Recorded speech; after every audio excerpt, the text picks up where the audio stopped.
Delhi assembly इजलास के पहले दिन आज तमाम मेंबरान असेंबली का ने हलफ लिया और उसके बाद हलफ के बाद तमाम ही मेंबरान थे उन्होंने राम विलास गोयल को स्पीकर के तौर पर इंतखाब किया गया। और आपको बता दें ये लोकसभा इस दिल्ली असेंबली के छठे स्पीकर के तौर पर राम निवास गोयल का इंतखाब हुआ। इसके अलावा वंदना कुमारी को जो है डिप्टी स्पीकर के तौर पर वंदना कुमारी का इंतखाब हुआ।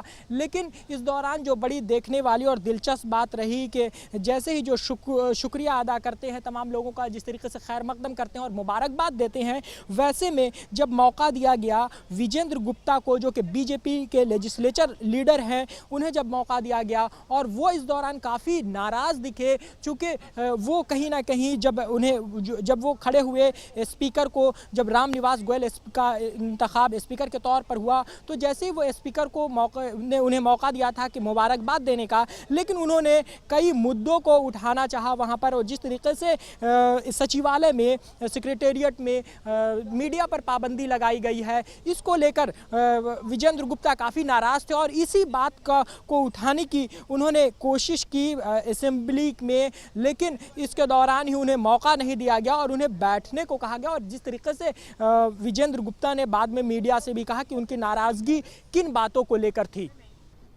देखिए, मैं आहत महसूस कर रहा हूँ, हतोत्साहित हूँ और लेकिन सदन का एक अनुशासित सिपाही भी हूँ। लेकिन आज जिस तरह से भरी सभा में विपक्ष को तिरस्कृत किया गया और अध्यक्ष की अनुमति से खड़े होने के बाद मात्र बधाई संदेश पर अपने मन के भाव अध्यक्ष के प्रति ये मानकर कि अध्यक्ष पिता तुल्य होते हैं, सदन के संरक्षक होते हैं और उनके मन में कोई भेदभाव नहीं होता, वो अपने भूमिका को निर्वाह करेंगे, लेकिन ऐसा नहीं हुआ। बहुत निराशा हाथ लगी और तानाशाह सरकार के काम करने के तरीके में तानाशाही साफ रूप से नज़र आई। करनी और कथनी में ज़मीन आसमान का अंतर था। हम तो सिर्फ अध्यक्ष के सामने कुछ बात रखना चाहते थे, उनका ध्यान आकर्षित करना चाहते थे, उनके समक्ष सदन की कार्रवाई में जो उनकी गैरहाजिरी में जो कुछ हुआ सिर्फ उनके ध्यान में डालना चाहते थे। वो कौन सी बात है? पहली बात तो हमने कही कि सरकार ने पहले दिन ही मीडिया पर प्रतिबंध लगाकर लोकतंत्र के चौथे स्तंभ पर कुठाराघात किया है। ऐसा नहीं होना चाहिए। अध्यक्ष जी इस पर कॉग्निजेंस लें। और बाकी तो आप सबके सामने है, जिस तरह से विपक्ष के सदस्यों को मनीष सिसोदिया जी के आदेश पर विपक्ष की कुर्सियों से भी हटाया गया था और पीछे धकेला गया था और सेक्रेटेरिएट को सरकार ने डायरेक्शन दी थी, जो कि सरकार के अधिकार क्षेत्र में नहीं है। उसके बाद उन्होंने डायरेक्शन दी थी। मैं सरकार की मानसिकता आपके सामने लाना चाहता हूँ।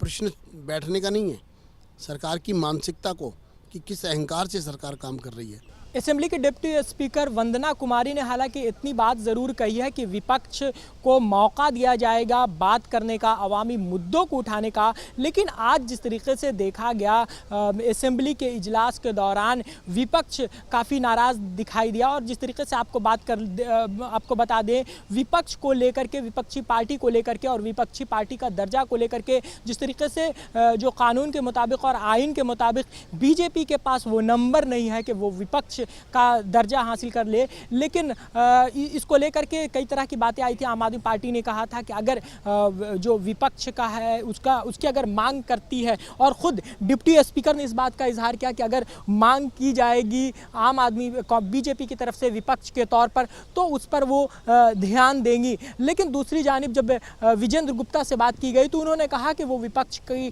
मांग भी नहीं करेंगे। लेकिन इतनी बात तो ज़रूर है कि विजेंद्र गुप्ता का साफ कहना है कि जिस तरीके से आम आदमी पार्टी की सरकार एरोगेंट हो गई और जिस तरीके से उन्होंने कहीं ना कहीं जो स्पीकर के कामकाज हैं उस पर भी उन्होंने पहले ही दिन उंगली उठा दी कि वो हमें मौका नहीं दे रहे हैं। लेकिन इतनी बात तो साफ है कि बीजेपी ने भी पूरी कमर कस ली कि किस तरीके से मजबूती के साथ अवामी मुद्दों को असेंबली में उठाना। और जिस तरीके से आज देखा गया तकरीबन 67 जो एमएलए थे आम आदमी पार्टी के, तमाम लोगों ने हलफ लिया।